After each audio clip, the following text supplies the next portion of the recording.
At first, the new nanny seems perfect. Sweet, calm, the kind of woman any family would be lucky to have in their home. She cooks, she cleans, she loves your kids, and somehow she makes the entire house feel peaceful. The new nanny honestly feels like a blessing. However, a few days after she moves in, things start to go wrong. It starts small. She borrows a piece of your jewelry without asking. Okay, no big deal. But then your inhaler goes missing, and suddenly you're struggling to breathe. The final straw is that your husband seems distracted. Maybe a little too friendly with the nanny. The truth is, this nanny didn't just happen to find you. She has a reason for being here, a twisted, dark, personal reason. And by the time you realize who she really is, it's already too late.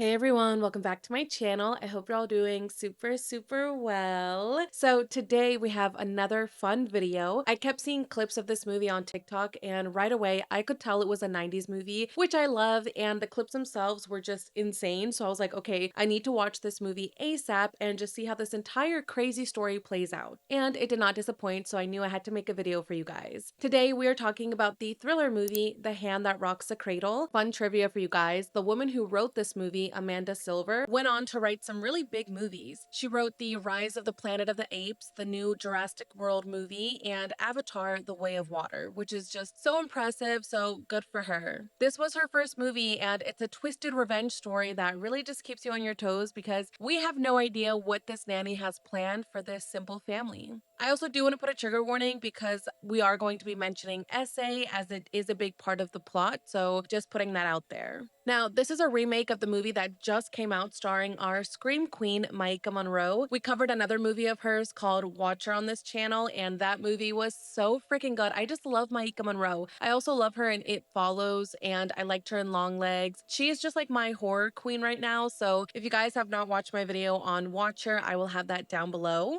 So yeah, she stars in the remake of this movie that just came out on Hulu. I have not watched it yet because I didn't want it to kind of like skew my perspective of the original and just kind of like skew the video. I did see people say that it was different than the original, so I guess we'll have to see how that story ended. I will keep you guys posted on that. I'm also so excited for the yummy treat that we're going to be making while I tell you guys the story. We are making these yummy banana, I guess like sandwiches, you could say. I'll put the picture here on the screen for you guys. You basically just take 2 banana slices, slap them together with some peanut butter, drizzle some chocolate on top, maybe put like a little like nut or something on there, put them in the fridge for a little bit to let the chocolate harden, and that's basically it. As we've seen on this channel, I'm not the best baker here. Like, things have been going wrong on this channel when it comes to baking, so I was like, okay, we need something easy that does not involve like going in the oven or like mixing things together. Also in my head, I'm like, this is like healthier because it's like banana, even though we're literally covering it with chocolate and putting peanut butter on it. But in my mind, I'm like, this is a healthier treat and it's not like too sweet. So yeah, that is what we're going to be making in today's video. Thank you all so much for being here and for supporting this channel. If you guys came from my main channel, True Crime Jackie, welcome. I would love for you guys to subscribe down below and join me here to discuss all things thriller and mystery. Don't forget to give this video a thumbs up, por favor. And yeah,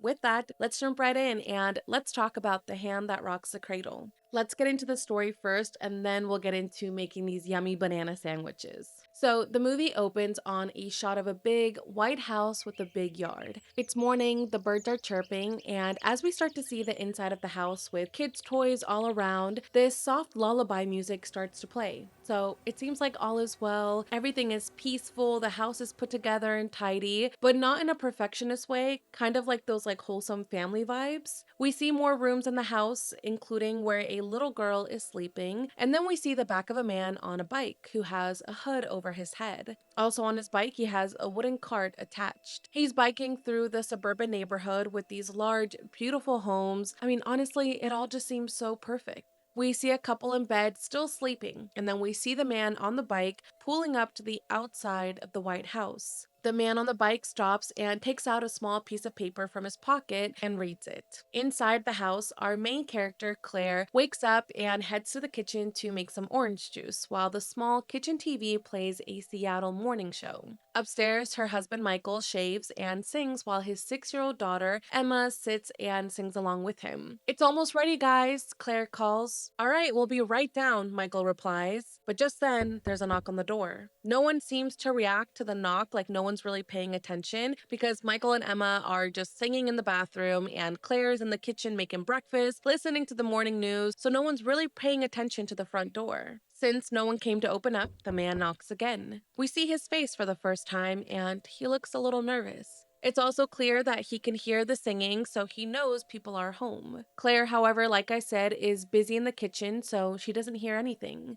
She is making some toast, and we see the man walk by the window in the backyard. Claire still doesn't notice him and mindlessly turns off the TV and then starts to pour some orange juice. The man comes up to the window to knock, but before he does, Claire notices him and she screams and drops the glass, shattering it. "Michael!" she yells. "Emma, stay right there," he says as he rushes downstairs. He enters the kitchen asking what's wrong, and Claire points to the man who is walking away from the window. I totally understand Claire at this point because there's just a random man staring at her through her backyard window. Of course she's going to scream. Michael tells Claire to just stay put, and he starts looking out the other windows, following the stranger. "Mommy?" Emma calls from upstairs, concerned about what's going on. Michael sees the man coming around the side of the house, and he runs outside to catch him. "Hey," he shouts. I'm sorry," the man says. Michael runs over to him and literally grabs him and starts kind of shaking him and is like, "What are you doing here?" Meanwhile, Claire and Emma move towards the front door to see what's going on. And when Claire picks Emma up, we can see that she's actually a few months pregnant. Michael eventually brings the man into the house and closes the front door behind him. "Honey, this gentleman said that the Better Way Society sent him." The Better Day," the man corrects him. Now, the man still looks nervous and is kind of playing with his hands and is kind of just like, "Oh my gosh, this is such an awkward situation." "Yeah, the Better Day Society helps place the mentally disabled with employment," he adds. "Oh yes, of course, you're here to build the fence," Claire says. "Yeah, I tried knocking," he says. "Solomon, right?"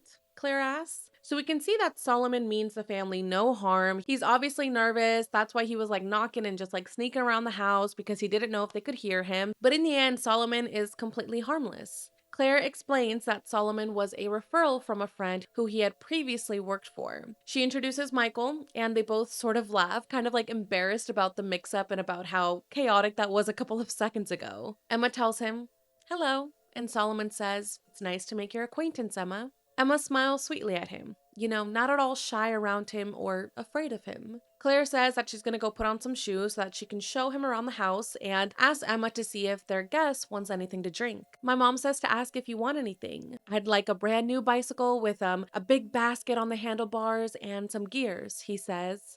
"That sounds neat," Emma replies, obviously joking around. So eventually they all go outside. Solomon looks in the backyard as Claire and Michael watch him. "So you wanted to take away this?" Solomon asks and points to a very small and thin wired fence. "Yeah, the new fence should contain the whole area here, and the gate should be over there," Claire explains. "So do you want the fence to keep people in or keep people out?" "Well, both, but mostly it should keep people out," Claire says. Solomon then starts measuring the area with his feet, and Claire and Michael look very concerned, okay, does this guy actually know how to build a fence or what's going on here? "Just kidding," Solomon says, and he pulls out his tape measure. Claire laughs it off and asks if everything is all right out there for him to, get started, start taking measurements and just kind of get to work. And he's like, "Yep, we're all good." In the next scene, we see a busy doctor's office waiting room full of women. The woman at the desk calls for Miss Bartell, and Claire gets up to go and see the doctor. The nurse takes Claire's blood pressure and asks, "So this is your first exam with Dr. Mott?"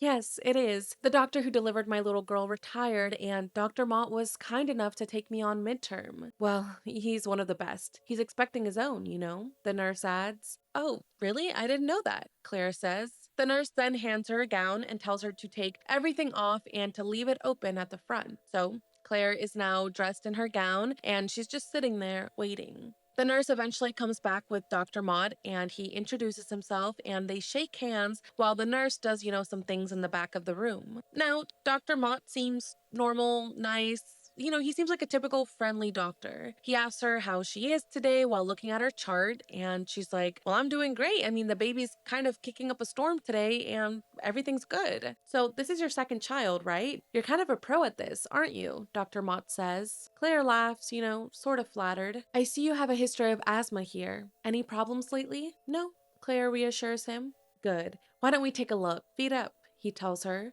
Okay, I mean, I didn't think it was usual to give pelvic exams after the third month, Claire says, leaning back. As she does this, the nurse goes over to the phone. Well, yeah, I mean, I just want to make sure that all my new patients have a full exam on their first visit, Dr. Mott explains. The nurse tells the doctor that another patient has called again asking for her test result. Dr. Mott's like, okay, why don't you go ahead and give them to her, and if she has any questions, I'll call her back later. So the nurse starts to leave so that she can go get the test results and give it to this patient that's on the phone. And Dr. Mott adds, oh, and while you're in the lab, would you call in the results from yesterday? The nurse says yes and leaves the room. So now it's just Claire and the doctor alone. He starts with a breast exam, and as he does this, he's like, well, the weather's been beautiful lately, hasn't it? Claire just kind of laughs at his kind of nice attempt to cut the awkwardness, and she's like, yeah, it has. Dr. Mott continues with the breast exam, but this isn't a normal checkup. He's lingering, touching her breasts for a little too long. Claire seems a bit uncomfortable by this, but finally, the doctor finishes with the exam and goes and stands by Claire's legs.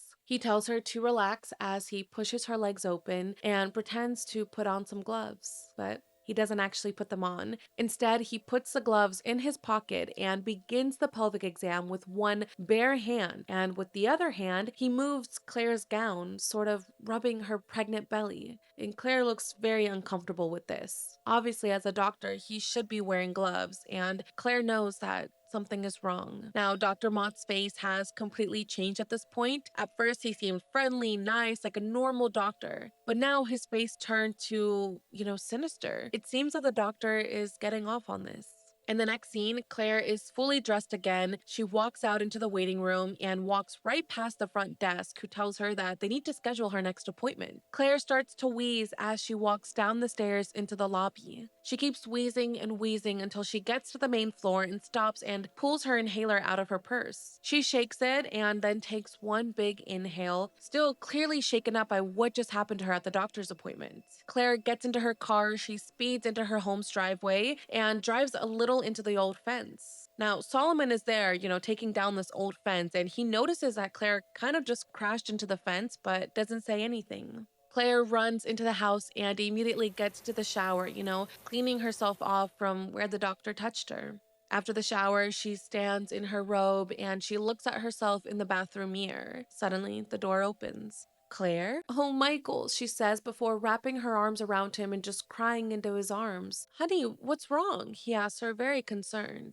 In the next scene, Michael is pacing as Claire sits on the bed and explains, it was the way he was touching me. I mean, he wasn't examining me. It was like he was getting off on it. I mean, what if I accuse him and I'm wrong? Well, do you think you're wrong now? No, Claire says. Then we have to file a complaint. Claire explains that she doesn't want to file a complaint because, again, what if she is wrong and ruins his life over nothing? But Michael sits down with her on the bed and explains, if we don't report this, he's going to do this to somebody else. Now, Claire still isn't sure that she can trust herself about what actually happened and trust herself enough to know that this was an essay. But Michael says that she has to trust herself and that they will get through this together. Honestly, props to Michael. He is such a supportive husband. He immediately believed her, immediately wanted her to file the report. He wasn't questioning of like, oh, maybe you read the scene wrong, maybe you misinterpreted what he was doing. There was none of that. Michael was like, hell no, we are filing a complaint ASAP. After this, we see Dr. Mott in his own very modern and expensive home. It's nighttime and he's looking out at the window as the news plays in the background. The news says how Dr. Mott, the gynecologist, was brought up on formal charges by the district attorney.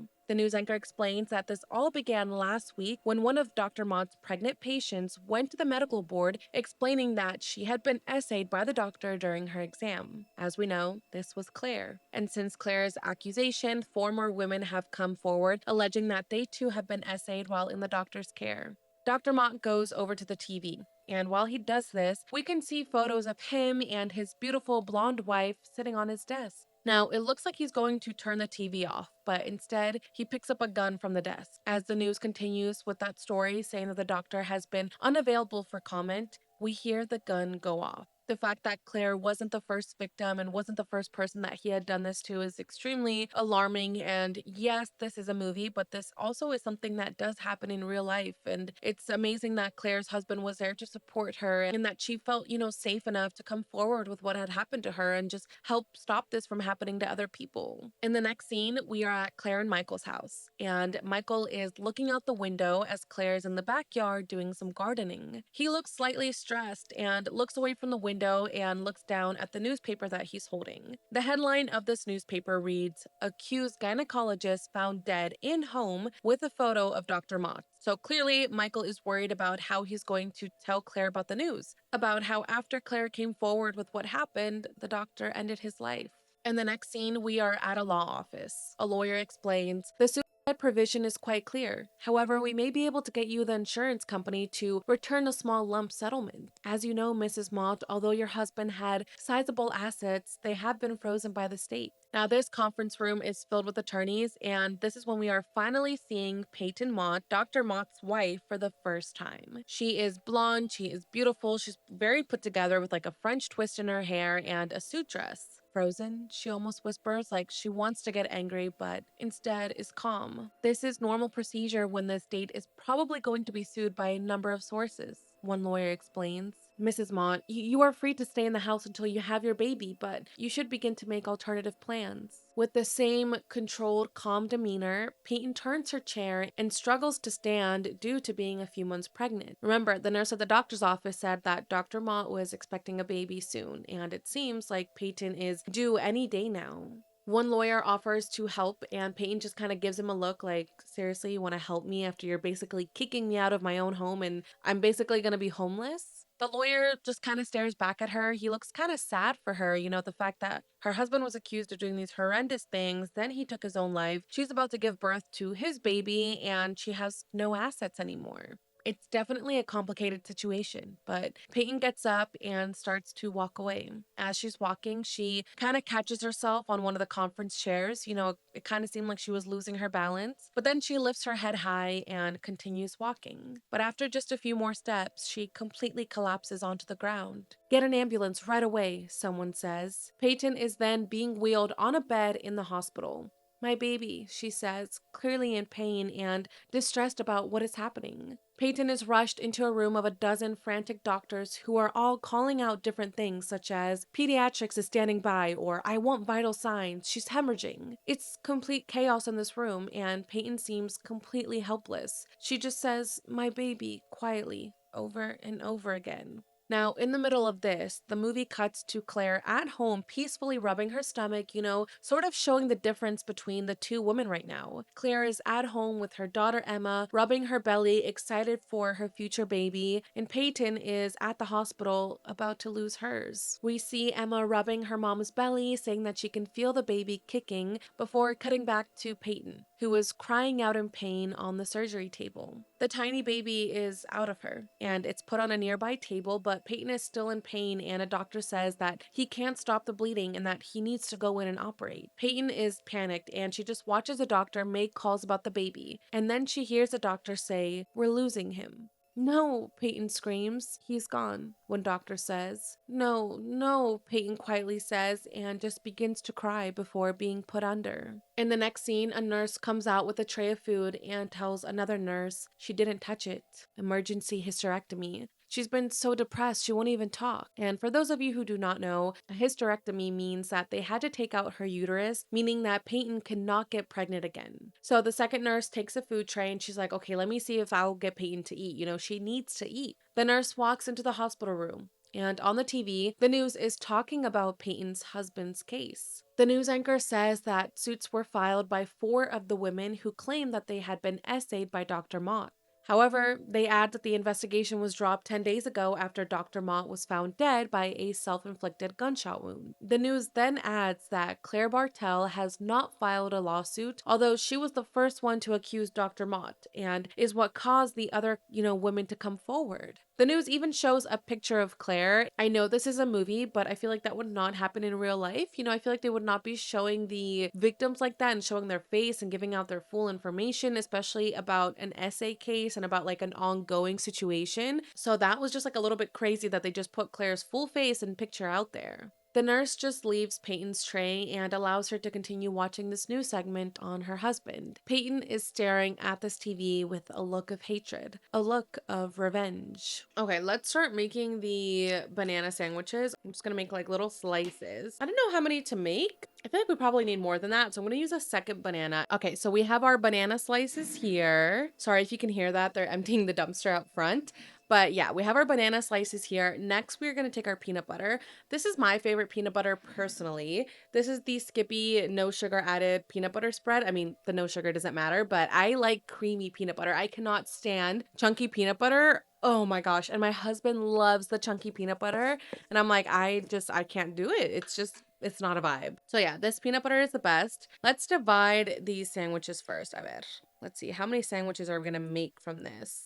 If you guys noticed, I am filming in like a new setup because before I was filming on my couch, which you can kind of see back there. But it was like hard to bake on my couch because I was just like using my legs as as like a table basically, and it was making it so incredibly difficult to bake or do anything. So I was like, you know what? If I want to keep doing these movie videos and like making food or doing anything, like even when I was painting my pumpkin for my main channel, if you guys didn't watch my Halloween special, it's just really hard to do stuff sitting down on a couch. I feel like I need a table in front of me. So this is going to be our new setup. I got like this table that can just be placed here and like put away when I don't need it. So I feel like now it's just like more convenient, and now I can bake in peace and I don't have to make my creations on my lap. I love banana. So now it's 6 months later, and we see the outside of Claire and Michael's white home. There's a lot of flowers around it, some new small trees have been planted, and there's now a white picket fence that goes around the side of the house into the front yard and then around to the backyard. So it seems like Solomon did a great job putting up this fence.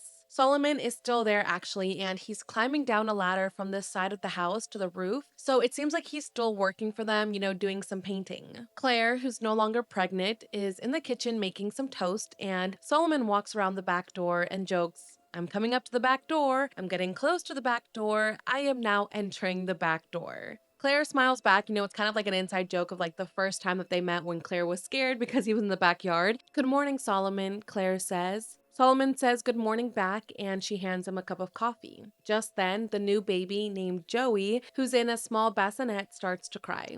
Michael and Emma, who are loudly playing together, come to the kitchen, and the baby really starts to cry now. "Sorry, Mom," Emma says. Solomon picks up the crying baby, and Claire thanks him before taking the baby and telling Solomon, "Remember the rule at the Better Day Society? They said it's best if you don't handle the baby." "Oh, I'm sorry, I forgot. I only want to help," Solomon says. "I know you do. Thanks," Claire says. As Solomon walks back outside to his work, he makes a funny hand motion and Emma waves and laughs. Clearly, she still really likes him, and it seems like Solomon has become a part of this family. Claire tells Michael that she wants to get some frames from the botanical garden, and he's like, "Let me guess, you want to build your own greenhouse in our backyard?" "Yeah," she responds, explaining that it wouldn't be that much work with the frames and that, she can do this. "Honey, don't you think you're taking on a little too much? I mean, have you given any more thought to hiring a nanny?" Michael asks. "Honestly, I just wouldn't feel comfortable with any of the girls I've interviewed taking care of Joey. Claire, it's not like when we first had Emma. You don't need to do everything by yourself."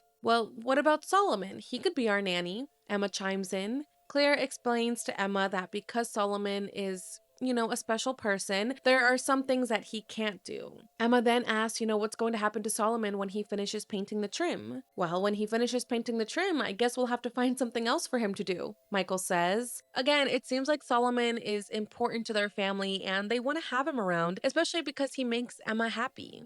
So the morning progresses, and Claire walks Emma to the bus for school. They say goodbye as Emma gets on the bus, and as Claire begins walking away, going back to the house, she realizes that Emma forgot her jacket. Claire chases after the bus, telling them to stop, and just when it seems like it's no use, the bus comes to a halt. Standing in front of the bus is Peyton, who steps to the side of the road as Claire runs up to the bus.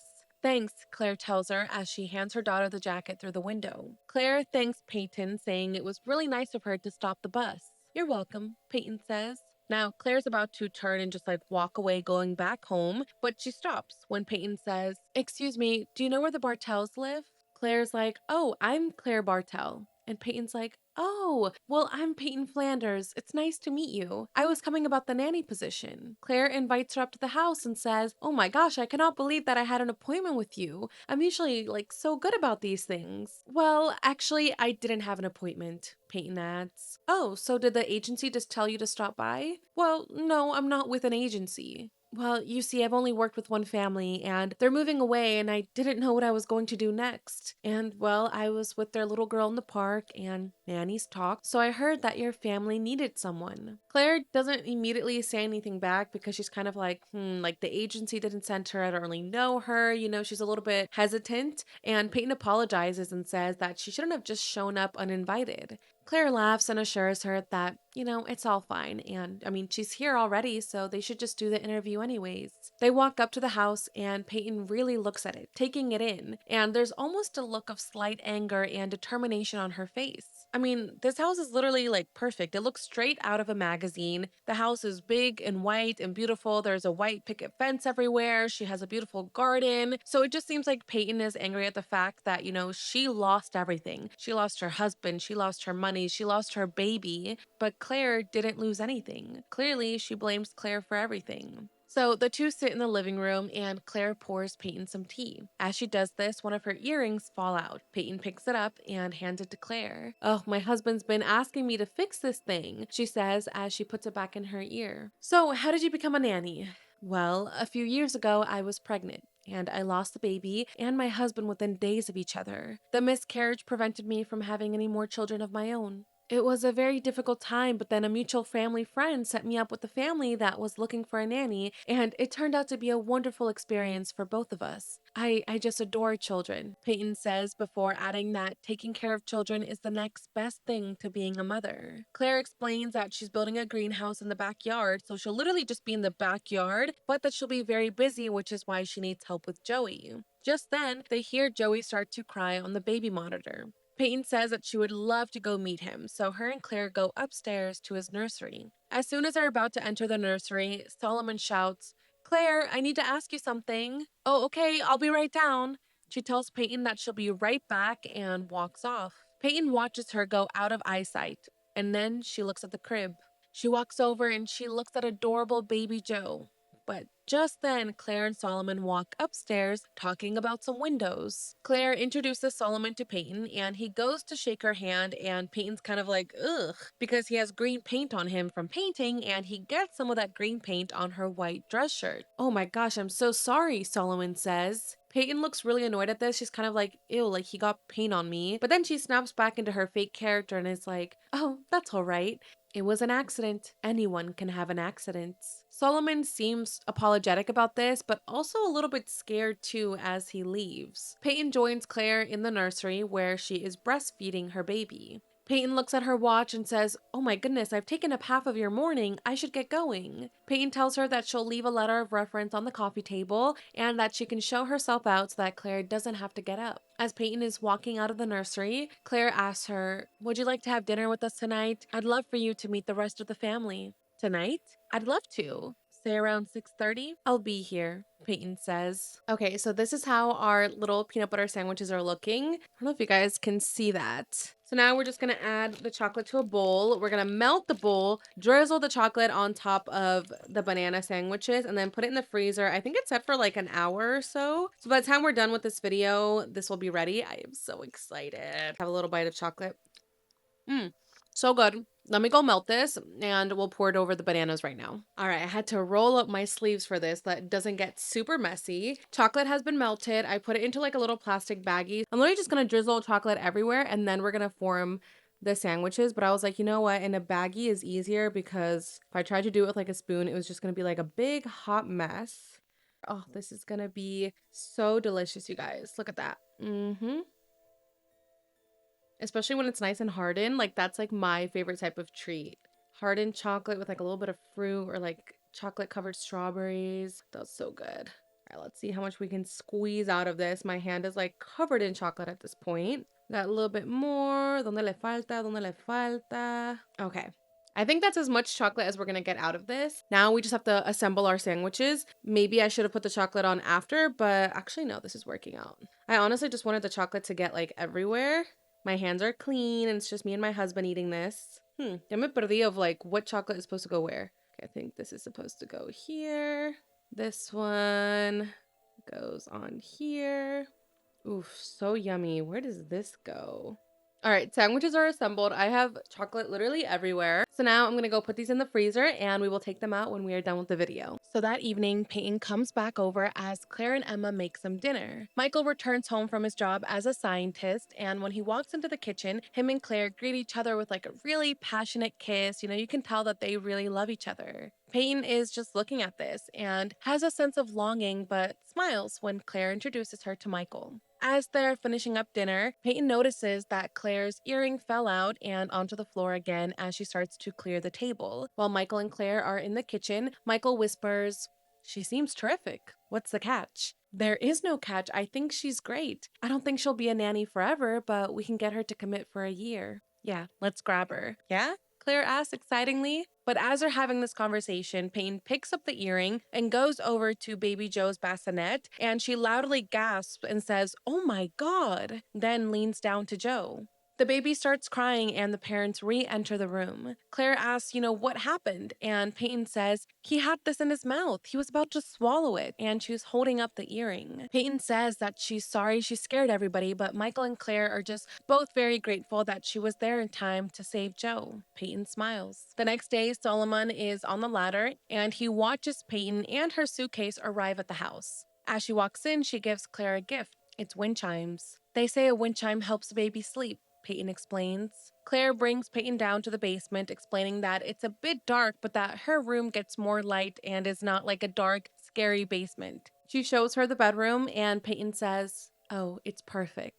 The room is normal, it's not like super, super nice, but it has like a cute little bed, like a little couch. It doesn't look like super dusty like the rest of the basement, but still, Peyton is all the way down in the basement alone. That night, Peyton's alarm goes off at 3 a.m. and she wakes up. She quietly goes upstairs and goes into Joe's room and closes the door behind her, being careful to not make any noise. She picks up a pillow and goes over to Joe, and it looks like she's about to smother Joe and suffocate him, but instead she puts the pillow behind his head. Then she starts to undo her nightgown and she picks up Joe. She sits on the chair and then begins to breastfeed him. The next morning, several people are there helping Claire start to build the greenhouse. Also in the yard are Solomon and Emma, and they're putting up a birdhouse. Claire comes over to look at it. "It looks just like your house," Solomon says. Claire explains that it is their house. It's basically a mini model of their house, and that they put this birdhouse up every single year for the same family of swallows that comes back. Solomon says that he would come back too, again, just showing that his relationship with the family is very strong and that they both like being around each other.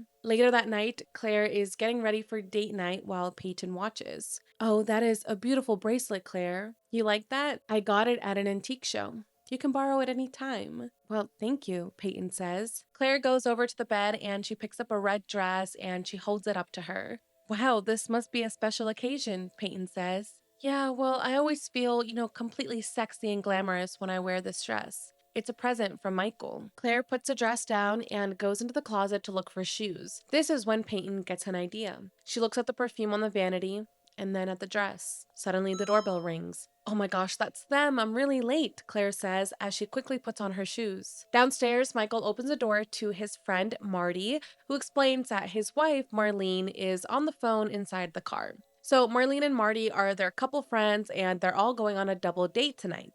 Back in the room, Claire zips up the red dress, but then notices a stain on the front of it. "Oh, damn. What is it?" Peyton asks. "A stain. Perfume oil. I must have had perfume on my hands." "Don't move. I'll go get some club soda," Peyton says, and then she goes downstairs to the kitchen. As she does this, Marty notices Peyton, clearly finding her attractive. "Oh, this is Peyton," Michael says. They say hello and shake hands, and then Peyton exits to the kitchen.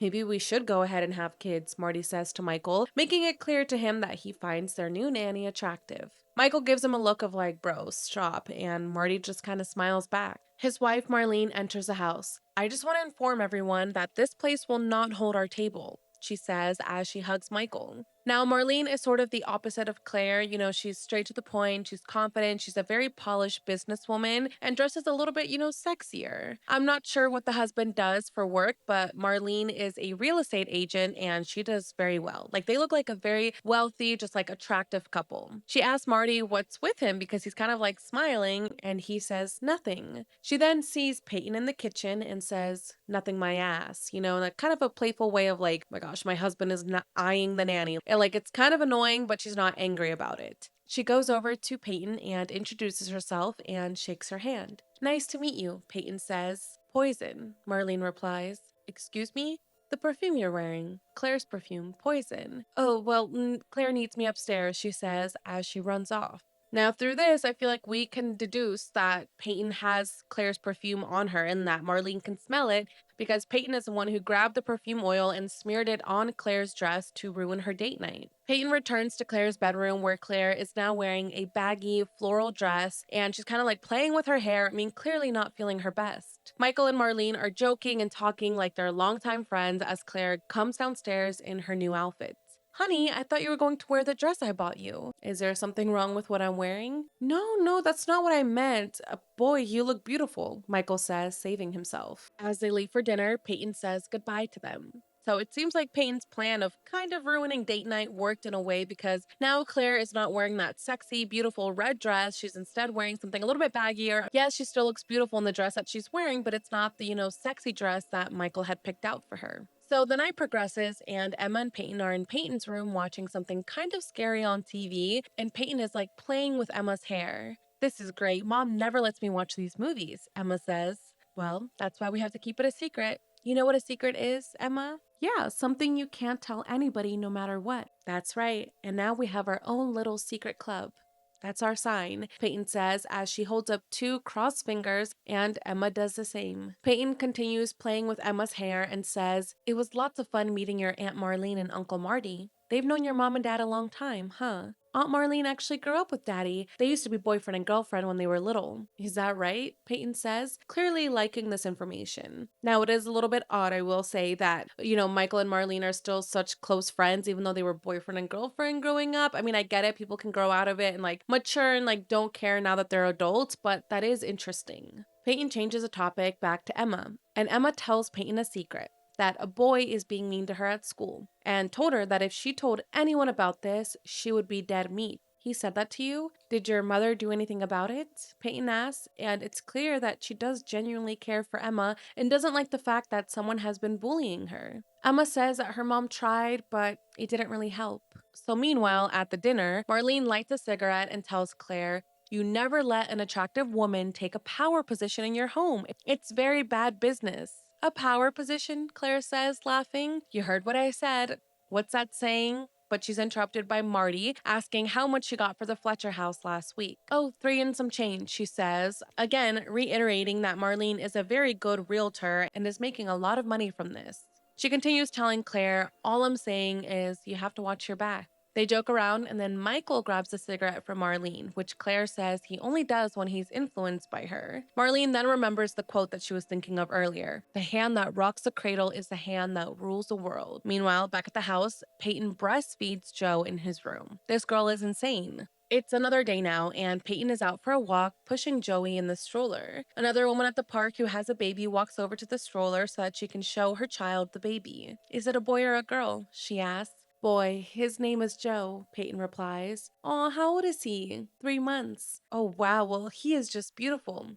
He has your eyes, you know." Peyton is stunned. "You really think so?" "Oh, absolutely," she says. Peyton seems so happy about this. "So, do you have any other children?" the woman asks. Peyton seems even happier to answer, "Yes, he has a sister named Emma. She looks more like her father, though." Clearly, Peyton is starting to believe that this is really her family. So later that day, Emma is on the swings at school when Peyton arrives and grabs Emma and her swing. "Hi, Emma. Tell me, which one is he?" Emma then points to a group of boys on the stairs. "The one with the blue and gray striped shirt?" Peyton asks. Emma responds. Peyton then releases Emma and she continues swinging as Peyton walks over to the group of boys determined to confront this bully. Peyton grabs him by the arm and pulls him off the stairs. Ow, my arm, he yells. But Peyton pushes him against the wall and holds his arm up. I got a message for you. Leave Emma alone. Okay, he whines. Look at me, she says, grabbing his face as other kids come over to watch. And if you don't, I'm going to rip your effing head off, she says, and she means it. She lets go of his face and he falls to the ground, and Peyton, still not releasing his arm, twists it behind him. Ow, okay, I get it, ma'am, let me go, he screams. You better not forget it, Peyton says as she walks away. Emma just smiles back watching this interaction as Peyton leaves the playground. Other kids are standing there laughing at this little boy who is standing up and grabbing his arm. Secret club, Peyton tells Emma, and they both do their fingers cross-eyed before Peyton takes a stroller and leaves. Mind you, these kids look like they're literally 8 years old, so she just basically assaulted a kid. It's insane. Later that night, Claire tries to breastfeed Joe, but he just cries and won't do it. Claire doesn't get why Joe isn't hungry, but we know why. It's another day, and Peyton brings Claire a cup of coffee as she's standing outside with 2 workers. As Peyton is going to return to the house, Claire asks her, have you noticed anything different about Joe? No, I haven't. Why? What's wrong? Nothing. I was just wondering. I've been real tired lately. Michael was up all night finishing his proposal, and I got up at 4:30 in the morning to help him type it up. Oh, well, I hope his proposal works out, Peyton replies. At that moment, Michael comes out of the house holding some papers and is heading to his car. You're not gonna have any pancakes? Peyton asks. No, I gotta go to Federal Express before I get to the lab to drop this off. Well, why don't you let me take it? Claire asks. Are you sure you have time? My proposal has to go out today, Michael says. But Claire assures him that it's fine, that she'll drop off the proposal, and she takes the envelope. Michael kisses her goodbye and then heads off to work. So later that day, Claire, Peyton, and Joe are at the community greenhouse. Claire turns something connected to the ceiling windows to open them. So how long have you been volunteering here? Peyton asks. Well, about 7 years. These days, though, I mainly just take care of the morning and a little bit of maintenance, Claire says as she's spraying the plants with the hose, and goes on to say how they're all a big family here at the botanical garden and about how she has a really big interest in plants. But Peyton's focus isn't on this conversation. Her focus is on the proposal letter in Claire's purse. Claire picks up Joe and sits next to Peyton and asks her, well, do you have any relatives in Seattle? No, I don't. My husband was my only family. He's the only one who ever really understood me. He took care of me. He was murdered. Murdered? Claire asked quietly. They never caught who did it, but I firmly believe that what goes around comes around, Peyton says before asking where the bathroom is. Clearly, we know this is a lie. Her husband was not murdered. Her husband took his own life because he was accused of essaying multiple women. So Claire tells her where the bathroom is. Peyton walks over to it, goes into a stall, and locks herself in. She then takes out Michael's proposal from her pocket, which she just stole from Claire's bag, and she starts ripping it up into tiny pieces, getting angry and angrier with each rip. She then grabs a plunger and starts hitting it off the walls of the stall and then starts kicking the stall door. Clearly, she is upset by the situation. She's upset that the only person in her life who understood her is her husband, and now he's gone because, again, in her mind, it's Claire's fault. After a few moments of kicking around in the stall, she stops and composes herself. In the next scene, Peyton waits in the car with Joe while Claire is at FedEx. Peyton watches Claire, rummage through her purse, looking for the proposal, and then realizing that the proposal is gone. Claire starts wheezing as she comes back to the car. She's struggling to walk up the slight hill, and she's like, Michael's proposal, I can't find it. But it was in your purse. I saw you put it in there. Claire, are you all right? Asma, I'll be okay, Claire says as she sits in the front of the car, trying to just catch her breath. Asthma, Peyton whispers to the baby, clearly only now just discovering that Claire has it. Claire takes her inhaler out of her purse and uses it, and she finally calms down. That evening, back at the home, Claire tries to explain to Michael that she doesn't know what happened to the proposal. Michael says that the company told them that they'd consider it again next quarter, but he's clearly upset about the situation because he worked very hard on this proposal and he thought that, he could trust Claire to get this done. So he's upset about this, but he tells Claire, everything's gonna be okay. Claire says that maybe she left the proposal at the botanical gardens, and Michael just cuts her off and is like, listen, I'm gonna get back to work, okay? Claire doesn't say anything in response and just walks out of the room. Clearly, Peyton's plan works. She's causing a rift between Michael and Claire.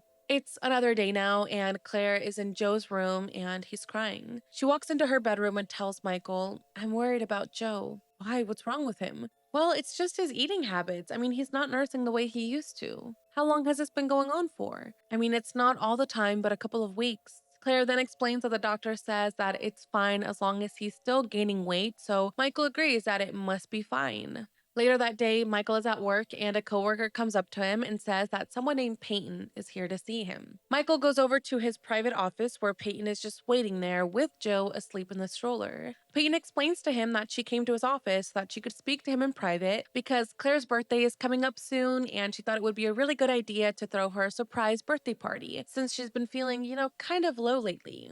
That sounds like such a good idea, Michael says. Well, do you think Marlene would want to help out and plan the party? Peyton asks. Help out, more like take over, he says as they both laugh. Well, then maybe it's best not to tell her that it was my idea. Why not? Michael says. Well, I just wouldn't want Marlene to, think I was competitive, about Claire's friendship. Yeah, I get it. I think you understand Marlene pretty well already, Michael says as his look kind of softens. Now they're standing there in his office, they're staring in each other's eyes, but then he turns around and sees that several of his coworkers are just like standing there watching him through the window because, Michael is alone in his office with this like hot nanny. It definitely looks suspicious to his coworker, so they're all kind of just like chismeando being like, wait, are they about to kiss? Like, what is going on? So Michael kind of just like shifts his gaze and he's just like, okay, wait. He like snaps back into reality. Peyton says that she should get going and Michael tells her that, he's glad she came by. The next day, Solomon goes up on the ladder to continue painting the trim. He looks through the window and sees Peyton in Joe's room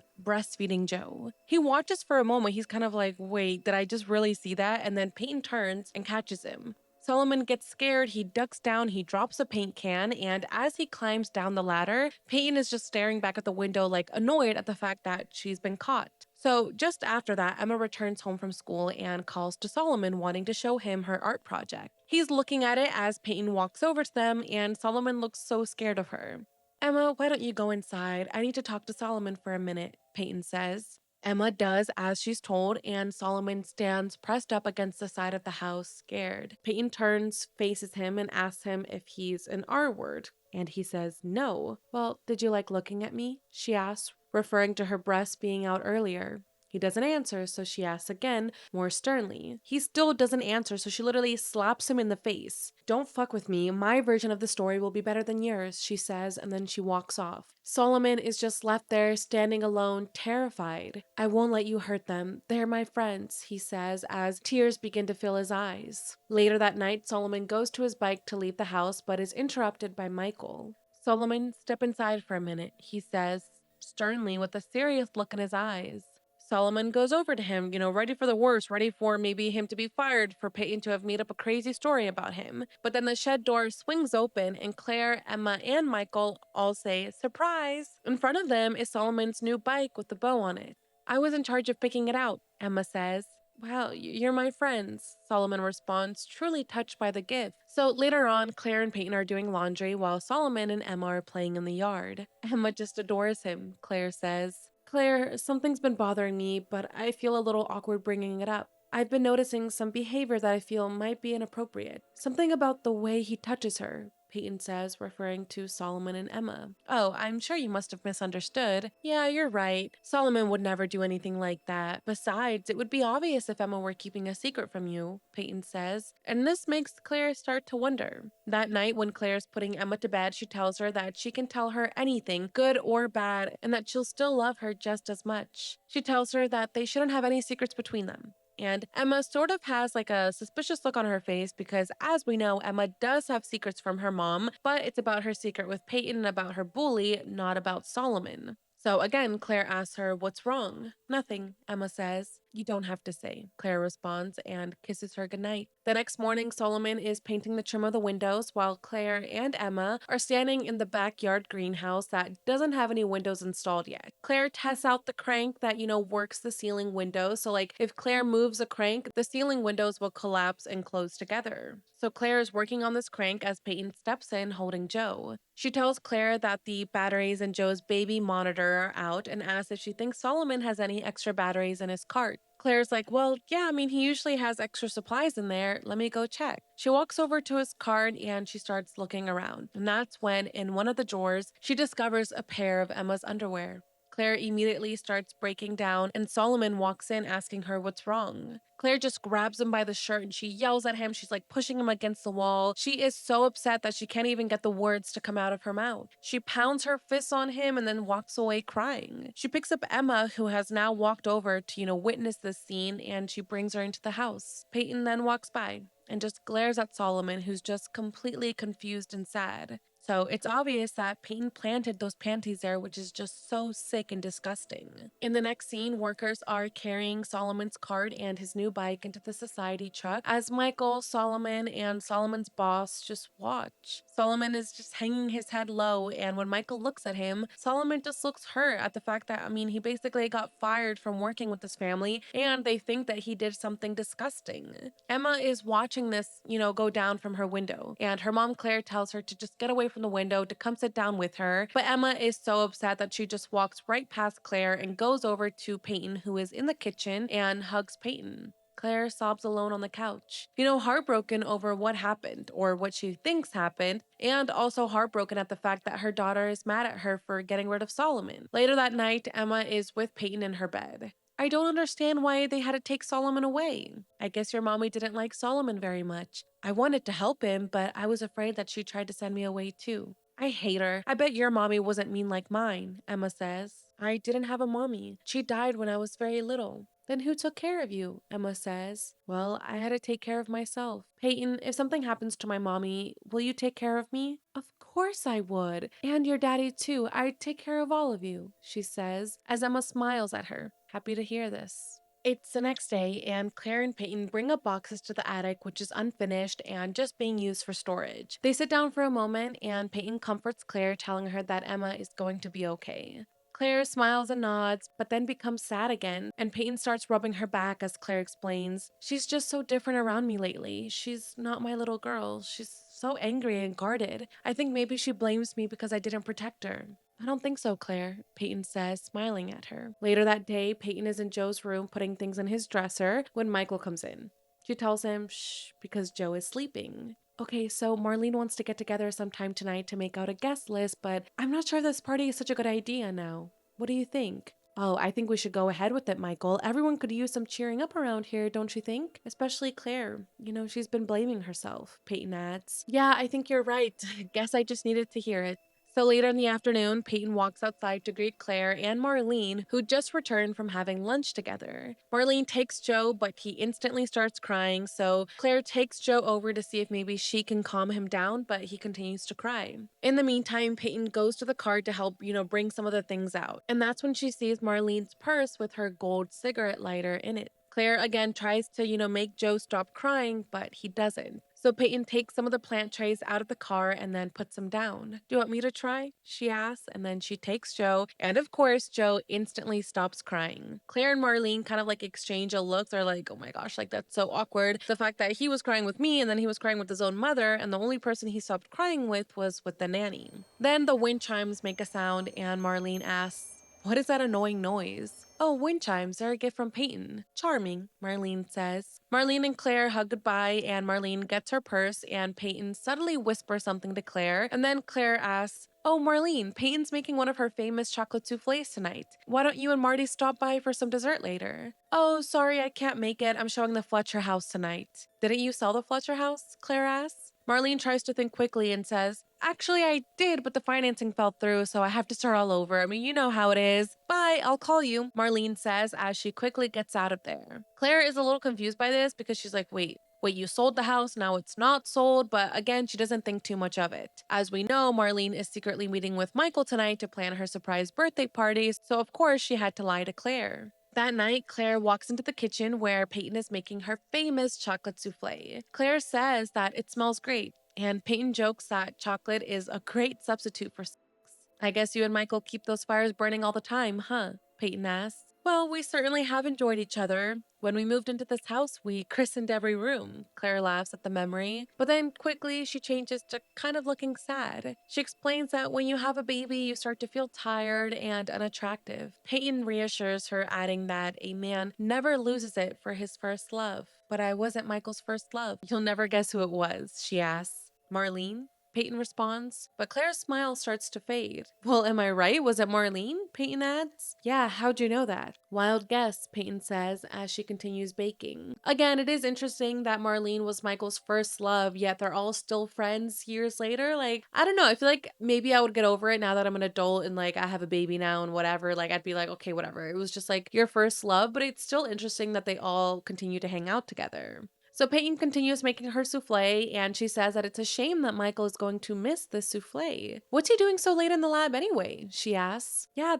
that's a good question. I'm gonna give him a call, Claire says. Meanwhile, Marlene and Michael are at the bar making the guest list. Michael lights a cigarette, and Marlene mentions that her lighter is missing. Michael says that he's still not sold on this whole, surprise birthday party situation because Claire just hasn't been herself lately. Well, how have things been with Peyton? Marlene asks. Oh boy, I mean, Peyton's just been great. I don't know what we would have done without her, he says. Marlene forces a smile. Clearly her stance on Peyton still has not changed. When Michael returns home, Claire is already in bed reading and he gives her a kiss. He asks her about her night and she tries to play it cool, but then she says, Michael, I called the lab. There was no answer. Oh, well, I was in one of the rooms without a phone, he replies as he goes over and kisses her again. You've been smoking? Claire asks. No, I haven't been smoking. He tries to lie and says that it was someone else at the lab, but Claire just isn't buying this. She's like, you never let anyone smoke at the lab, so what's going on here? Michael's like, oh my gosh, it's been a long day. I just want to go to bed. So he goes to take a shower and Claire just like sighs and returns to reading her book. Clearly, she's starting to suspect that maybe Michael is lying. Maybe he was out with Marlene. Maybe he's having an affair. So later that night, Michael is woken up by a sound and goes downstairs with the bat to check it out, but it turns out to just be Peyton in a nightgown picking up some ice that she dropped from the fridge. Michael's like, okay, it's just Peyton, it's not an intruder, so he turns to go back to bed. But Peyton asks, can I make you something to eat? No, thanks. Are you sure? Peyton says, very seductively. Michael is like mesmerized for a moment because Peyton is standing there in like this like kind of see-through nightgown and she's like, it's in the middle of the night, so there's kind of like a moment going on. But then he, kind of cuts out of it and he's like, sure, good night. Okay, good night, Peyton says. Michael goes back to bed and pulls Claire's arm around him. The next day, Claire and Michael are out on a walk with Emma. Hey, sweetie, your mom and I want to talk to you about something. We heard that the Better Way Society is putting Solomon back to work. It's Better Day, Emma corrects him. Okay, well, your mom and I just want to let you know that if you see him around the school or at the house or something, you should tell us. Sweetheart, you don't have to be afraid, okay? I'm not afraid of Solomon, Emma says, and then pulls her hand away from both of them and runs off towards Peyton, who's much further ahead. Peyton, wait for me, Emma yells. Claire looks a little hurt by this, but Michael puts his arm around her to comfort her. Later that day, Claire takes some clothes to the dry cleaners. She tells the man working that one of the jackets smells like cigarettes. I didn't know your husband was a smoker, he says. Well, he's not, Claire responds. The man starts checking the pockets of the coat and he pulls something out. What's this? He says as he pulls out Marlene's gold lighter and hands it to Claire. Miss Bartell, your husband's got a habit he's keeping from you, he adds. Claire looks at the lighter and steps away, getting emotional. She walks out and heads to her car, almost in tears. She gets back into the car where Emma has been waiting for her, and she takes a puff from her inhaler. Mommy, what's wrong? Emma asks. But Claire ignores her and just rubs her hair and just kind of puts herself together and drives off. The two eventually get home and they walk through the back door to the kitchen. Claire is still obviously very upset. Let's go to the living room, Emma says. No, Emma, I want you to go upstairs to your room and play. But Mom, Emma, please, Claire says, getting short. Emma walks off. Michael comes into the kitchen and Claire turns to him and she's visibly upset. Honey, what's the matter? How could you do this? What are you talking about? He says, glancing into the other room. You've been lying to me, she says, getting louder. Claire, calm down. Don't tell me to calm down, you son of a bitch, she says, as she throws the lighter to Michael. Michael looks at it and he's like, oh, honey, you don't understand. No, I understand that you've been fucking Marlene. All right, Claire, that's enough, he yells. And then in a calmer voice, he's like, there are people in there. Claire kind of takes a step back and she's like, wait, what? She looks confused. And that's when she goes into the other room. And that's when she realizes that there is an entire room full of people in there waiting for her surprise party. There's waiters there. There's a nice, bar set up. It's a whole party going on there. So she walks in and she's like, oh my gosh, this is so embarrassing. And she sees Marlene standing in the back with her arms crossed. Surprise, Marty says.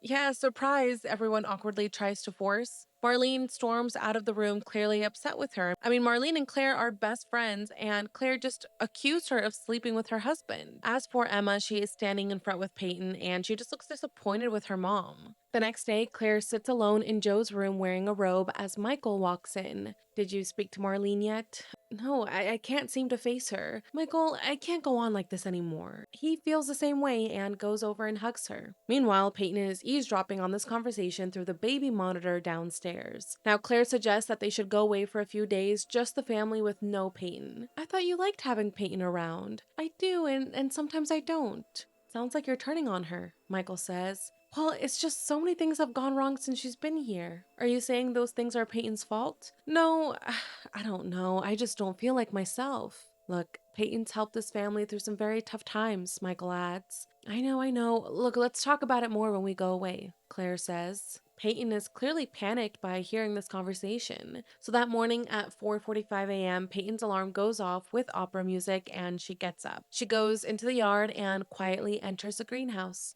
She turns the crank to open the ceiling windows and then locks them in place. Then she gets a shovel and she places the shovel underneath the door lock, which is like underneath like a hook handle, and the shovel is placed in a spot where if you open the door even by just a tiny bit, you'll knock the shovel over and the glass ceiling will come crashing down. After planning this, Peyton sneaks out of the greenhouse, being careful not to hit the shovel. Later that morning, Marlene is at work in her office when her coworker comes in and hands her listings of houses. She starts to flip through the listings, and then she stops on a very large and modern white home. Oh, so they still haven't unloaded the good doctor's house? She asks, still looking at the house. She then takes a magnifying glass and she starts to look more intensely at this doctor's house. And that's when she sees something hanging from the balcony. It's wind chimes, the same wind chimes that Peyton gifted Claire. Marlene's face just drops when she makes a connection, when she realizes that Peyton is Dr. Mott's widow. Marlene walks out of her office and she tells her assistant, I'm going out, cancel my morning. Meanwhile, at the house, Peyton sits on the porch and she knits while next to baby Joe and his bassinet. Claire comes out of the house, she kisses Joe and says that she'll be back in a while.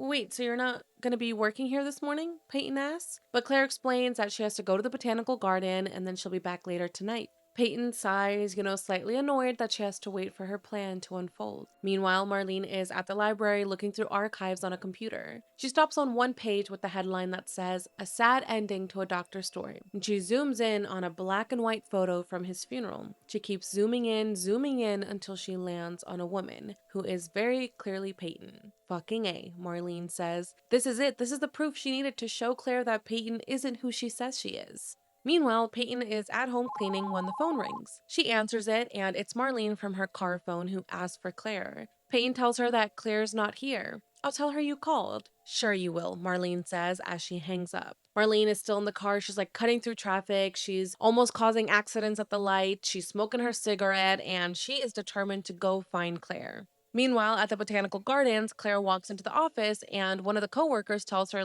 oh, I didn't know that you were going to be here. Your friend Marlene called and said that it was important. Claire's okay. She takes the note and gets back to work. Back at the house, Peyton is cutting up an apple with a knife. The doorbell rings and she goes to answer it. It's Marlene. Peyton opens the door and lets Marlene inside, and she rushes in and yells out to Claire, who isn't there. Marlene, is everything all right? Peyton asks. No, everything is not all right. I actually need a doctor. Do you know of any, Mrs. Mott? Marlene responds.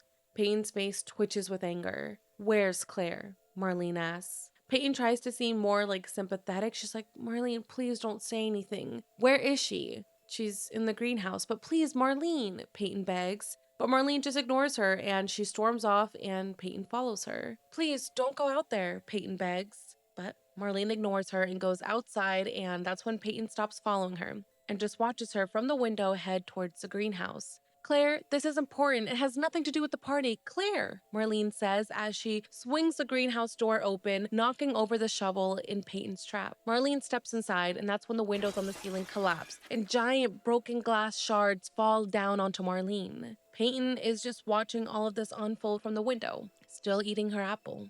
After a while, Peyton walks out to the greenhouse to check on Marlene, who is lying on the ground, bleeding. She then goes inside. She starts to take out all of Claire's inhalers and empties all of them before putting them back into their place. Later that day, Claire starts driving home while Peyton leaves for a walk with Joe so that they're not home when Claire drives in and discovers Marlene.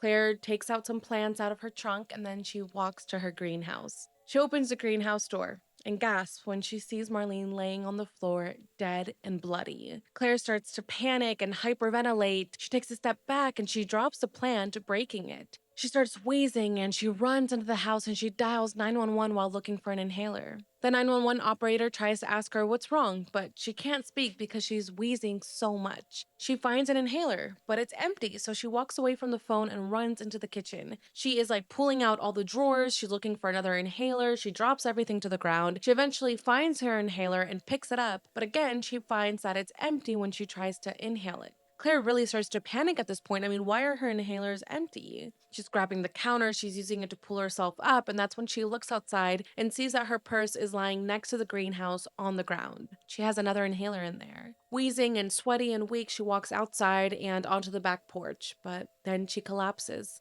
Claire then just lays there, her face turning blue. Meanwhile, on her walk, Peyton sees a cop car and an ambulance with their sirens on drive by. She exhales, kind of annoyed by this. A few moments later, Peyton runs up to the house with the stroller. She goes into the backyard and sees that paramedics are giving Claire oxygen. Oh my god, what happened? Peyton asks, pretending to be panicked. A cop tells her that she has to stay back, but that Claire's going to be okay. Another pair of cops walk towards the greenhouse and they look in. Clearly they just found Marlene's body and are just shocked by the scene. It's okay, Joe, Peyton tells the baby as she kind of like carries him. And this time she might be genuinely worried about what's going to happen next. I mean, that trap was set up for Claire, not Marlene, but obviously she panicked when Marlene confronted her with the truth. Now Marlene is dead, even though she planned for Claire to die. Claire almost died from, her inhaler's not working, yet the paramedics came and saved her. So this entire plan has just been completely ruined. And the next scene, it's raining, and Michael is at the hospital with Claire. She has a breathing tube in, but she starts to come to. You're safe now. You're at the hospital. Just try to rest, he tells her and kisses her forehead. Outside in the shadows, we see a large figure with a bike staring at her hospital room. It's Solomon. When Michael returns home later that night, he goes to the greenhouse and he breaks a window, putting a rope through it to close the door. Peyton watches this from inside the house, but she comes outside and joins him in the rain. Michael! I keep seeing Marlene's face. I can't believe she's gone, he says. Come inside, Peyton responds. In the laundry room, Michael takes his wet shirt off, and Peyton, in her soaking wet and now see-through nightgown, walks into the laundry room and says, here, let's get you warmed up, and she starts rubbing his back with a towel. Now, Michael seems kind of surprised that she's there rubbing his body, but doesn't stop her. You're soaked through, she says as they face each other. They are literally standing so close to each other. Michael is shirtless, Peyton is soaking wet in a see-through dress. They are staring into each other's eyes, and it seems like they are about to have a moment. Peyton, there's only one woman for me, Michael says, and that's all you need, Peyton says and walks out of the room. Like, huh? What does that mean? I have no idea what she meant by that. But thankfully, Michael did not give in. Michael is one of the good ones. A few days have passed, and Michael and Emma pick Claire up at the hospital to finally bring her home. Before they drive off, Emma looks out at the back window, and Claire tells her to put her seatbelt on, but both parents are completely unaware of the fact that Emma is staring at Solomon. As the car drives off, Solomon follows them on his bike, clearly still concerned about the safety of this family. I mean, Solomon knows that Peyton is an evil person. They all walk back into the house and Peyton comes downstairs. Hello, Claire, it's good to have you home. Yeah, it's good to be home, Claire says. Oh, Michael, before I forget, the school board secretary called, so the meeting is now on Thursday night. I wrote it in your book for you. Okay, great. Oh, it's just a fundraiser thing, Michael says, because Claire is clearly out of the loop. Claire then looks at Peyton and she notices that Peyton is wearing her bracelet. Oh, you said I could borrow it. Is it all right? Oh, yeah, Claire says, kind of meaning it. Like, yeah, she said you could borrow it at any time, but I feel like that's just like a nice thing you say. You don't really expect someone to go into your room, go into your jewelry box, and just like take your jewelry and actually wear it. So it's a little bit weird, but Claire and Michael go into Joe's nursery, and it seems like Joe's nursery had a makeover. There are now blue little sea turtles all over the top of the ceiling. Do you like it? Peyton did it, Michael asks. Well, someone could have asked me first, Claire responds. We thought it would be a surprise. We thought you might like it. Claire, if you don't like it, I'll have her take it down. It's okay, Claire says. Later that night, Claire is looking out the window at the greenhouse, just thinking about how her best friend Marlene is dead. She then walks downstairs, and that's when she sees Michael, Peyton, and Emma playing Go Fish in the living room without her. They're laughing, they're just having a blast. I mean, it seems like they're a family. Feeling left out, Claire turns around and just goes back upstairs alone. Peyton notices this and she smiles. Clearly, she's getting under Claire's skin. The next day, Claire goes through the laundry and she pulls out a note from her own jeans. It's a note that Marlene left for her at the botanical gardens to call her back because it was urgent. So Claire looks at this and she's like, oh my gosh, that's true. Like, there's something that Marlene wanted to tell me before she died. So she heads over to Marlene's office and the assistant lets her in. So did she tell you where she was going in such a hurry? No, she just took off. She told me to cancel her morning. Claire starts looking around her desk and asks, okay, well, what was Marlene doing before she left? The assistant tells her that he had just given her some listings which are still out on the desk. So Claire starts looking through the listings, and that's when she sees a listing of Dr. Mott's house. In the next scene, she drives over to the house, she gets out, and is greeted by a realtor. She walks into the house with him and she's like looking around. The realtor thinks that she wants to buy it. So he's explaining the house to her and the entire layout and just like trying to really sell this house. But Claire is there to just like investigate. What are the odds that Marlene had seen this listing for Dr. Mott's house and said there was something urgent to tell her and then died? Is there a nursery? Claire asks. Yes, there is, the realtor excitedly says. They go into the nursery, and when Claire steps in and looks at the design in the nursery, she sees it. She sees small blue little turtles designed all across the top of the walls, the same turtles that Peyton put into Joe's nursery. Claire then turns and sees something, and the realtor looks at it too. That's a strange toy. What is that? It's a breast pump. She used it to keep her milk up, Claire responds, and the realtor looks confused, but Claire knows. She knows exactly what's going on. She finally made the connection. She drives away from the doctor's house, speeding to get home. At the house, Peyton and Michael set the table for dinner as Claire rushes inside. Michael goes into the kitchen to ask her where she's been. Michael, I've got to tell you. But Claire doesn't finish her sentence because she notices Peyton in the dining room setting up the table. Claire walks into the dining room and Peyton turns around. Hi, Claire, we were all worried about you, she says. Claire just stands there, waiting for a moment, and then punches Peyton in the face, causing her to be knocked back onto the table, falling off of it and onto the ground. Claire, my God, Michael yells. She's Dr. Mott's widow, Michael. Wait, she's what? Peyton then stands up and looks at them with blood coming out of her nose. Get out of our house, Claire says. She's turning on me, Michael, just like you said she would. She doesn't realize how I've come through for this family. You have to tell her about us, Michael. Tell her about us. There's nothing to tell. You should leave, Peyton, Michael says. Michael, what are you saying? You told me there was only one woman for you. I meant Claire, my wife. They all look at each other for a moment, and then Peyton says, okay, fine, I'll just get my baby and we'll be on our way. I meant, I'll just get my things, she corrects herself. She starts to walk off, but that's when Michael stops her. You don't understand. I mean, leave now. We'll send for your things. Yeah, you're right, Michael. That's best, Peyton says, and then walks towards the front door. Your keys? Oh, of course, Peyton says and hands them to Claire. Emma comes down the stairs because she just heard all of this ruckus. I'm sorry, you've all been so kind, Peyton says. Mommy, Daddy, what's going on? It's okay, Emma. Mommy and Daddy want me to leave, Peyton says before walking through the front door. Claire picks Emma up and says, goodbye, Peyton, as she walks away. Claire wants Michael to call the police, but he thinks that she should just calm down because they already got the keys back from her, so there's no way Peyton can get back inside the house. But Claire starts yelling at Michael and she's like, dude, I think Peyton is the one who rigged the greenhouse for me, not for Marlene. Like, she wanted me to die. Michael finally realizes how serious the situation is and he's like, okay, go get the kids' things, go pack a bag, and we'll go stay at a hotel. A few moments later, Michael is on the phone with the police trying to explain the situation, but they tell him since it's technically not an emergency situation, they can't really go over it right away, but they'll send someone over as soon as they're able to. He's like, my gosh, okay, I guess that's fine, and just goes to the dining room to continue tidying up when he suddenly hears opera music coming from the basement. He goes to stand at the top of the basement stairs and sees that Peyton's bedroom light is on. He slowly walks towards her bedroom and pushes the door open. Nobody seems to be inside, so he goes over and he turns off the music. Suddenly, an alarm goes off. He jumps and then he hits the alarm clock, turning it off. He starts to walk back up the basement stairs, but as he's almost at the top, Peyton comes in front of the door and hits Michael in the face with the shovel, causing him to fall backwards over the banister and down onto the ground hard. And then Peyton knocks out the light with her shovel.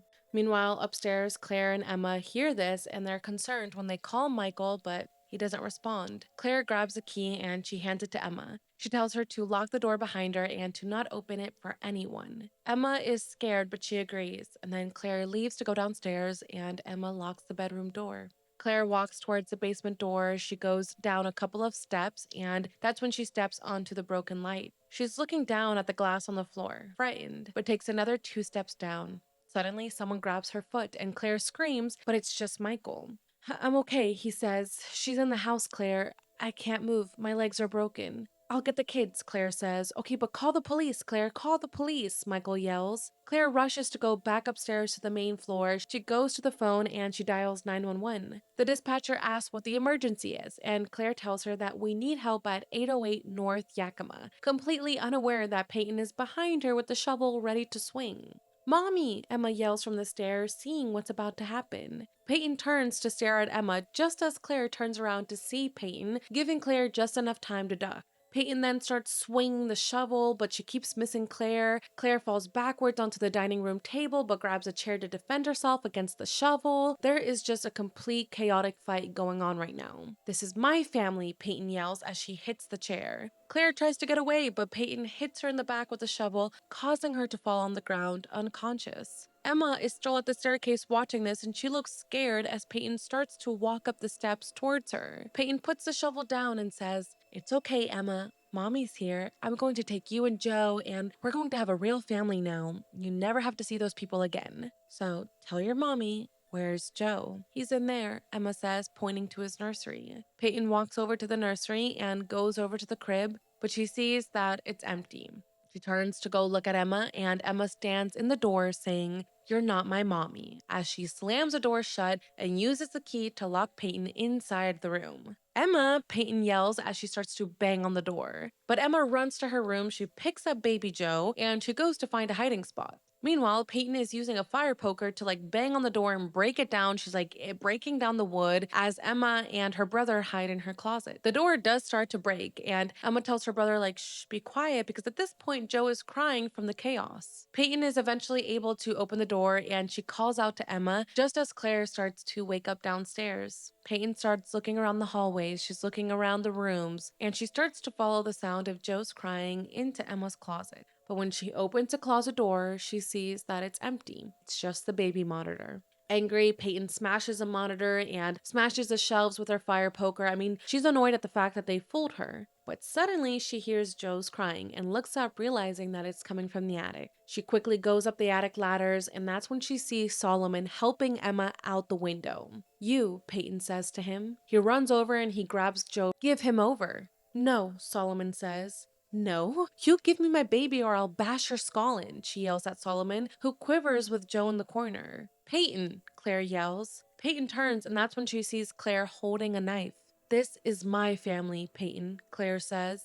Peyton doesn't care that she has a knife. She walks over to her unafraid and starts swinging the fire poker at her. Claire tries to, stab her with the knife, but Peyton hits the knife out of her hand, then pushes Claire to the ground. Claire covers her head, worried about what's to come next. "Don't hurt my mommy," Emma yells. Claire then starts wheezing. She starts to have an asthma attack and she can't breathe. "Oh, is something the matter, Claire?" Peyton asks and leans down next to her and whispers into Claire's ear, "When your husband makes love to you, it's my face he sees. When your baby's hungry, it's my breast that feeds him. Look at you. When push comes to shove, you can't even breathe," Peyton says, just not even seeing Claire as a threat anymore. She gets up and she just walks away and goes back to Solomon and tries to get Joe. "Give him to me," she says, raising her fire poker. That's when Claire runs up to Peyton, pushing her against the wall. Peyton drops the fire poker, and they're both falling onto the floor, fighting each other and kind of wrestling. Claire gets on top of her. She's shoving Peyton's body onto the floor. Peyton grabs Claire's face and then pushes her off. Peyton quickly gets up and she's hitting Solomon with the fire poker to have him give up Joe, but that's when Claire gets a chance to stand up. She runs and she pushes Peyton once more, but this time she pushes her through the window and Peyton falls out, rolling off the roof and then right down into the white picket fence. Claire looks out the window and sees that Peyton is done. She is stuck in the fence, dead. Claire exhales. Solomon hands Joe to Claire. "He's okay. I didn't hurt him." "I know," she replies. Solomon then runs over to comfort Emma and picks her up, bringing her back into the attic through the window, and Emma runs over to hug her mom. Let's go down to get daddy, okay? Claire says. She then goes over to Solomon. I need you to do something for me, okay? I need you to take Joey downstairs. Oh no, I'm not supposed to handle the baby. That's okay. I trust you, Solomon. Okay, yeah, Solomon says as he takes Joe and Emma smiles at him. Claire and Emma start making their way downstairs. Come on, Solomon, Emma tells him. Okay, Solomon says as he follows them downstairs, and we can hear the sound of police sirens in the distance grow closer and closer. And with that, that is The Hand That Rocks the Cradle. Okay, I know the ending fell a little bit flat, but we will get into that in a second. First, I want to know, what did you guys think about this movie? Please tell me your thoughts. I was not expecting her plan to be replacing Claire. I thought that she was going to try to be like evil and like be mean to the kids or try to kill the husband, try to kill the baby, try to kill the kids as like an eye for an eye situation. But she actually seemed to really love the kids and be protective of them. So yeah, it's interesting that her plan was to just like become a part of the family and just take this family as her own family. I think what I really enjoyed the most about this movie was Peyton. You know, Rebecca, who plays Peyton, did such an incredible job. I really enjoyed her acting. I thought she was creepy, eerie, scary, seductive all at the same time. Plus, she's like really pretty. So it was just fun to watch her on screen and just act completely insane. Now, is this movie perfect? No. I was expecting a lot more from this movie because this movie is incredibly hyped up. Anytime someone comments something on this channel, they're always like, you need to do The Hand That Rocks the Cradle. And everyone on TikTok is obsessed with this movie. So I was expecting it to be like up here. I feel like it was more, you know, a little bit down here. Like I said, the ending just fell a little flat for me. I wanted more, especially from Claire and Michael. Like when they found out Peyton's true identity, I wanted more of a reaction from her. Or when she stormed into the house, she should have asked Peyton what her plan was. You know, why she decided to work as her nanny, why she decided to play pretend. You know, I wanted more of a like an elaborate ending and kind of like a villain explanation, you know? Peyton also could have revealed to Claire that she did this to get revenge for what happened to her husband, and then Claire could have made Peyton realize that her husband truly was a bad person and that she wasn't lying about being essayed, or I don't know, I just wanted more between them, not just like, oh, you're Dr. Mott's wife, and then Peyton being like, yeah, I am, and then walking away. Like, please, I needed more from this scene, and I also needed more from Michael. He could have also been like, oh my gosh, this is Dr. Mott's wife, like, we need to call the police, or like, blah, blah, blah, but they were all just like, yeah, you're Dr. Mott's wife. This entire segment just felt a little flat to me. I just wanted more. I mean, this was a huge reveal. Their nanny is Dr. Mott's widow. Like, hello? Like, why are we acting so calm about this? Also, Marlene, why on earth would you confront Peyton instead of waiting for Claire and Michael to come home to let them know what Peyton's true identity was? You never let the bad person know that you're onto them. It's crazy. Okay, before we get into it, let me go get the banana dessert. Okay, we have the dessert. I'm gonna let it sit out for a minute before we dive into it, but look at how it turned out. Can you guys see? Oof.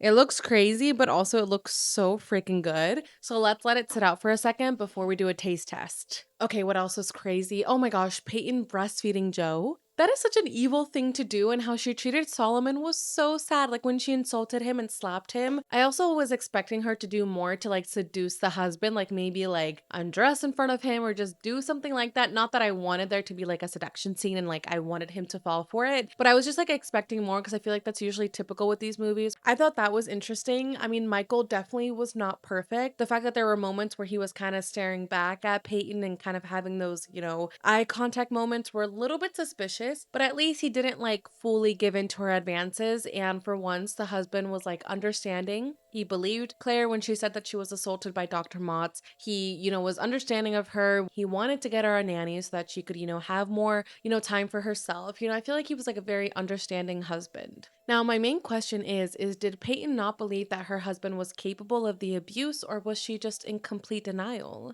You know, the fact that she wanted revenge on Claire for being the one to come forward with the allegations and kind of start this, you know, domino effect is a little bit crazy, because just the fact that one woman came forward saying that your husband had essayed them, but then four other women came forward afterwards, I feel like that is enough proof to think like, okay, maybe my husband isn't who he said he was. Maybe my husband isn't this picture perfect person that I imagined. So I think the fact that Peyton was in denial about what her husband was and, you know, about what he did makes you think about her childhood and like, okay, maybe she's just been this twisted person all along. And like, I don't know, it's just interesting to think about Peyton's backstory and to think about, okay, why did she blame Claire so much for this? What else? I also wish we could have gotten more from Marlene, you know, about her death, maybe Claire attending her funeral funeral, or maybe them speaking to Marty about it, you know, just more about Marlene's death. I feel like it was just like, oh, she died and then that was it. Like we just never got to see anything more about that again. So yeah, I don't know. I just felt like I was expecting more from this movie. If anything, you should watch it for Rebecca's performance because she is really amazing. As I mentioned at the start, a remake of this movie just came out a couple of weeks ago starring Maika Monroe. I believe it's currently on Hulu if you guys want to check it out after watching this video. I still have not seen it. I probably will watch it later this week, so I'll let you guys know in the comments down below what I thought about the remake. I think that's pretty much all the questions I had about this movie. I don't think it was necessarily scary. It was more of how can I just more of like a suspenseful. I felt very anxious watching it because, you know, everything just kept going wrong in Claire's life and I was just like, "Oh my gosh, girl, like I just wanted her to like get it together." So it was more of like a movie that gives you a lot of anxiety, right? It makes you feel just like, "Oh, like you're shaking the entire time." So I don't think it was a thriller, but let me know what you guys thought about this movie down below. If there are any other thriller slash mystery movies that you guys would like me to cover, make sure to let me know in the comments down below. If you guys enjoyed this video, make sure to subscribe and give this video a thumbs up. It truly helps out the channel. I will also link my main channel, which is True Crime Jackie, down below, as well as like my TikToks, my Instagram, all my other socials if you guys want to check me out over there. Okay, now let's do the taste test. These are a little bit frozen because I put these in the freezer, but let's see which one looks like a good one. Honestly, this one looks really nice. Ooh, it's like super frozen. Okay. Look at that. Let's do a bite.